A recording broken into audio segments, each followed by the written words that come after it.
Welcome to Pallavi TV. మనం చూస్తున్నాం తాజాగా బీజేపీ రాష్ట్ర కమిటీ ఒకటి నియమించడం జరిగింది. రాష్ట్ర కమిటీలో బీసీ నాయకుడిగా, బలమైన నాయకుడిగా ఒక కమిట్మెంట్తో పనిచేస్తూ వస్తున్నటువంటి డాక్టర్ బూరా నర్సయ్య గౌడ్ గారు వైస్ ప్రెసిడెంట్గా నియమితులయ్యారు. Sir, congratulation sir. Thank you Pallavi. Sir, మీరు మొదటి నుంచి అటు ఉద్యమంలో ఉన్నారు. డాక్టర్ పదవి నుంచి, అంటే డాక్టర్గా నుంచి వృత్తి నుంచి ఉద్యమంలోకి వచ్చి ఒక కమిట్మెంట్గా, ఒక బీసీ నాయకుడిగా, బలమైన నాయకుడిగా వస్తూ ఉన్నారు. ఎట్లా చూస్తున్నారు సార్ మీకు ఈ పదవి రావడానికి? నేను ఇది పదవిగా భావించాను, బాధ్యతగా భావిస్తాను. I'm very happy as a కార్యకర్త also. I'm very happy in any role. నేను పని సృష్టించుకునేవాడిని, పని కొరకు వెతుకునేవాడిని కాదు, సృష్టించుకునేవాడిని. నాది ఒకటే లక్ష్యం, మాది ఒకటే లక్ష్యం. మా యొక్క అధ్యక్షుడు రామచంద్రరావు గారి యొక్క, అతను కూడా ఒక అడ్వకేటు, ప్రొఫెషనల్స్. తెలంగాణ ఉద్యమంలో కూడా బ్లాక్ అండ్ వైట్ కోట్స్ కలిసి అద్భుతమైనటువంటి ఉద్యమానికి ఒక మోరల్ రైట్ ఇవ్వటం జరిగింది. ఈరోజు యాదృచ్ఛికంగా బీజేపీలో కూడా అటు ఒక advocate, black and that to a famous criminal lawyer. I'm also a famous doctor, surgeon. మీ అందరం ఒక ఆర్గనైజేషన్గా మాకున్నటువంటి బీజేపీ ఉన్నటువంటి బలాలని, ఏదైతే మా నాయకులు చాలామంది ఉన్నారు, కిషన్ రెడ్డి గారు, బండి సంజయ్, లక్ష్మణ్జీ, ఈటల రాజేందర్, అరవింద్, అరుణాజీ, ఇట్లా మా చాలామంది ఉన్నారు. ఎమ్మెల్యేలు ఉన్నారు, ఇద్దరు ముఖ్యమంత్రిని ఓడించినటువంటి మా కాటం ఉన్నారు. ఇట్లా వీళ్ళందరి యొక్క సహకారంతో వాళ్ళని ముందర పెట్టి మేము ఆర్గనైజేషన్ బ్యాక్ బోన్గా పనిచేస్తాం. ఆ పొలిటికల్ ఫోర్స్నన్న ముందర పెట్టి తెలంగాణ ప్రజలందరూ బీజేపీకి ఈసారి అవకాశం ఇస్తామని ఒక దృక్పథంతో ఉన్నారు. వాళ్ళు కమిట్మెంట్తో ఉన్నారు. కాబట్టి మీ అందరం ఒక టీమ్గా పనిచేసేసి వచ్చే ఎన్నికల్లో బీజేపీ ప్రభుత్వం ఏర్పాటు చేసి డబుల్ సర్కార్, ఇంజన్ సర్కార్ ఏర్పాటు చేసి, ఇంకోటి ఏంటంటే మొదటిసారి నిజమైనటువంటి తెలంగాణలో స్వాతంత్రం బీజేపీ ప్రభుత్వం ఏర్పడిన తర్వాత మేము ఆ నమ్మకము, ఆ ఫీలింగు తీసుకురావడం జరుగుతుంది. సార్, ఒక్కటి చెప్పండి, మీరు బీసీ నాయకుడిగా ఉన్నారు చాలా కాలం పాటు. ఇప్పుడు కూడా బీసీల కోసం మీరు గొంతెత్తున ప్రశ్నిస్తున్నారు. అయితే ఇప్పుడు కామారెడ్డిలో విజయోత్సవ సభ నిర్వహించేందుకు కాంగ్రెస్ పార్టీ ఏర్పాటు చేస్తుంది. బీసీ డిక్లరేషన్ ఎక్కడైతే ప్రకటించారో అక్కడనే సభ కోసం ఏర్పాటు చేస్తూ ఉన్నారు. ఏం చెప్తారు మీరు ఒక నాయకుడు? నిజంగా చెప్పాలంటే చావును కూడా సెలబ్రేట్ చేసుకోవటం కాంగ్రెస్ వాళ్ళతో సాధ్యం. చావును కూడా. అండ్ కాంగ్రెస్ పార్టీకి ఏమైందంటే రాహుల్ గాంధీ ఓడిపోయినప్పుడు కూడా సెలబ్రేట్ చేసుకుంటారు. అది ఒక ఆనవాయితీ అయిపోయింది. అందుకొరకు బీసీలో, అది కామారెడ్డిలో జరిగేది బీసీ విద్రోహ దినోత్సవాన్ని పెట్టుకుంటే బెటరు. 100% వాళ్ళు చేసిన తర్వాత మేము కూడా భారీ సంఖ్యలో బీసీ విద్రోహ దినోత్సవం అక్కడే మా యొక్క అధ్యక్షుడి అనుమతితో చేయటం జరుగుతుంది. ఎందుకంటే ఈరోజు తెలంగాణ రాష్ట్రంలో 2 కోట్ల మంది బీసీలు ఉన్నారు. 1,50,000 బీసీ ఓటర్లు ఉన్నారు 3 కోట్లలో. ఏమన్నా చిత్తశుద్ధి ఉంటే బీసీ ముఖ్యమంత్రిని చెయ్యి. 42% రిజర్వేషన్ ఇస్తామని మీరే డిక్లేర్ చేశారు. 20 నెలలు అయింది. మా యొక్క అధ్యక్షులు గారు ఒక లాయర్ కాబట్టి గతంలోనే సజెస్ట్ చేశారు, పంచాయతీరాజ్ యాక్ట్ ఫస్ట్ సవరణ చేయండి రాబాయి, మీరు పిచ్చి తుక్కులలాగా చుట్టేందుకు తిరుగుతారంటే 20 నెలలు చేయలే, ఇప్పుడు చేశారు. సెకండ్, బీసీ డిక్లరేషన్లో అనేక అంశాలు ఉన్నాయి కదా.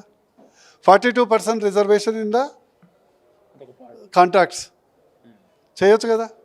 అదేవిధంగా కులవృత్తులకు కార్పొరేషను నిధులు, ఎలక్షన్స్, ఫెడరేషన్స్ ఏర్పాటు చేయొచ్చు కదా. లేదు. అదేవిధంగా బీసీ పిల్లలకు ఫీ రియంబర్స్మెంట్ చేయొచ్చు కదా. రాజ్యాంగమే అడ్డు రాదు కదా, గవర్నర్ అడ్డు రాదు కదా, చెయ్యరు.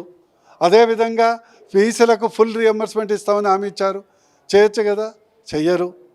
అదేవిధంగా ప్రతి ఒక్క జిల్లాలో బీసీ ఇంటగ్రేటెడ్ చేస్తామని చెప్పారు, చేయొచ్చు కదా.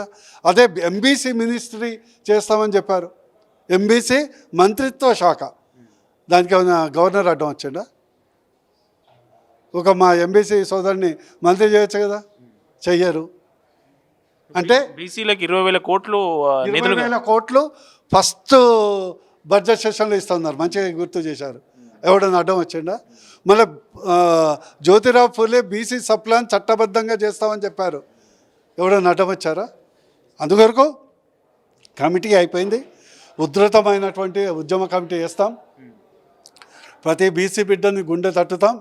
వీళ్ళు చేసినటువంటి ద్రోహం ఎండగడతాం. ఓ బీసీ ముఖ్యమంత్రి చేయండి రా భయ్య, ఇదంతా ఎందుకు? నీ యొక్క ప్రభుత్వం, నీకు మెజార్టీ ఉంది, చెయ్యి. ఆడలేనం మధ్యలో తర్వానే కేవలం బీజేపీ మీద బుర్ర చల్లటానికి చేసే ప్రయత్నం కాబట్టి, అది కూడా రేవంత్ రెడ్డి బీసీల గురించి మాట్లాడితే చాలా విడ్డూరంగా ఉంటుంది. దయ్యాలు వేదాలు వల్లించినట్టు ఉంటుంది. సార్ ఇంకొకటి చెప్పండి, రాష్ట్రంలో పార్టీ ప్రేమికులకు సంబంధించి 8 మంది ఎమ్మెల్యేలు మేము ఇంకా బీఆర్ఎస్లో ఉన్నారు, మేము ఆడ పోలేదు, కాంగ్రెస్లో చేరలేదు, ఉత్తగా సీఎం కండువ కప్పితే కప్పించుకున్నాం, ఇంకా పెద్ద ఆయన కప్తా అంటే వద్దనలేక అని చెప్తా ఉన్నారు. ఇవాళ స్పీకర్కు వివరణ ఇచ్చారు. ఏం చెప్తారు సార్? నిజంగా నేను స్పందించాలంటే నవ్వొస్తుంది.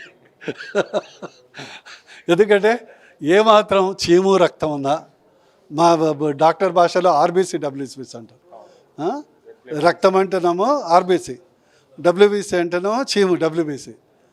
చీము రక్తము ఆర్బీసీ డబ్ల్యూబీసీ ఉన్న 4 కోట్ల తెలంగాణ ప్రజలు స్పష్టంగా మీరు మీ యొక్క పవిత్రత కోల్పోయిందని అందరికీ తెలుసు. ఒక మోటు తెలంగాణ సామెత ఉంటుంది, చెప్తే పత్రికాముఖంగా బాగుండదు. కానీ అదేమన్నా Congress party head quarters, Revanth Reddy యొక్క సెక్రటేరియట్ ఆఫీసు, అదేమన్నా ఓయో హోటలా అప్పుడప్పుడు పోయి అనుభవించి రావడానికి? కాదు కదా. అరే మీరు పోయినరు. అరే నేను ఒకటి అడుగుతాను స్పష్టంగా, కాంగ్రెస్ ముఖ్యమంత్రి, కాంగ్రెస్ మంత్రులు కూడా ఢిల్లీకి పోయి మా ప్రధానమంత్రి కలుస్తారు, మా కేంద్ర మంత్రిని రాష్ట్ర అభివృద్ధి నిధుల కొరకు కలుస్తారు. బీజేపీ కండువా కప్పుకొని కలుస్తారా? కాదు కదా. ఢిల్లీలో కలుస్తారు, ఢిల్లీలో పొగుడతారు, గల్లీలో వచ్చి తిడతారు. అది అభివృద్ధి కొరకు పోవటం వేరు, లాలోచి పడటం వేరు. మీ స్వార్థం కొరకు పోయినారు. స్పీకర్కి ఏమైనా చట్టబద్ధత ఉంటే, మీ యొక్క రాహుల్ గాంధీ పెట్టుకొని తిరిగేటువంటి పుస్తకం మీద, రాజ్యాంగం మీద నమ్మకం ఉంటే వెంటనే బర్తరఫ్ చేయండి. ఈ సొల్లు కబర్లన్నీ వినటానికి తెలంగాణ ప్రజలు సిద్ధంగా లేరు. అందరూ తెలంగాణ ప్రజలు నవరంధ్రాలతో నవ్వుకుంటున్నారు. మీరు స్వతహాగా రాజీనామా చేస్తే పరువు దక్కుద్ది, మీరు బర్తరఫ్ చేస్తే స్పీకర్ పదవికి సార్థకత ఉంటుంది. అది మా సలహా. లేకుంటే బీజేపీ పార్టీ ఊరుకోదు. ఖైరతాబాద్ ఎమ్మెల్యే ఆల్రెడీ పోటీ చేశారు పార్లమెంటు స్థానం నుంచి. ఇప్పుడు ఆయన ఏం వివరణ చెప్పుకోవడం అనుకుంటారు సార్? మీరు ఏం చెప్పొచ్చు? నేను చెప్పేది ఒకటి స్పెసిఫిక్ ఎగ్జాంపుల్ అని కాదు. అక్కడ అందరూ తప్పిర్రు, పార్టీ లైన్ తప్పిర్రు, కండువా కప్పుకున్నారు. అందుకొరకు దీనికి ఒక గుణపాఠం కావాలి. అండ్ ఒకటి చెప్తున్నా, 8లో కనీసం 6 మేము గెలుస్తాం. ఉప ఎన్నికలు వస్తే ఉప ఎన్నికల్లో 100% గెలుస్తాం. 8కి 8 కూడా గెలవచ్చు. అనర్హత వేటు వేసే అవకాశం ఉంటుందా? స్పీకర్ విచక్షణతో వదిలేసే? అది విచక్షణ అనేది ఇప్పుడు పైన జడ్జి గారు కూర్చున్నారు కదా, గవాయి గారు, గట్టిగానే రూలింగ్ పెట్టుకొని ఇష్టం వచ్చినట్టు చేయడానికి వీలు లేదని. అందుకొరకు కాంగ్రెస్ స్పీకర్ గారు చేసే విజ్ఞప్తి ఏంటంటే, మీరు వెంటనే నిర్ణయం తీసుకొని ఆ 8 మంది బర్తరఫ్ చేయండి. ఇది మొత్తానికి బూర నరసయ్య గౌడ్ గారు చెప్తున్నది ఏంటంటే, ఖచ్చితంగా 8 మందిపై వేటు వేయాల్సిందే, అనర్హత వేటు వేయాల్సిందే. వాళ్ళు ఖచ్చితంగా పార్టీ మారారు, మారిన తర్వాత కూడా మేము మారలేదని చెప్పడం నవ్వుకుంటున్నారు జనమంతా అని చెప్తా ఉన్నారు. కెమెరామెన్ కళ్యాణ్తో కరుణాకర్, బీజేపీ స్టేట్ ఆఫీస్.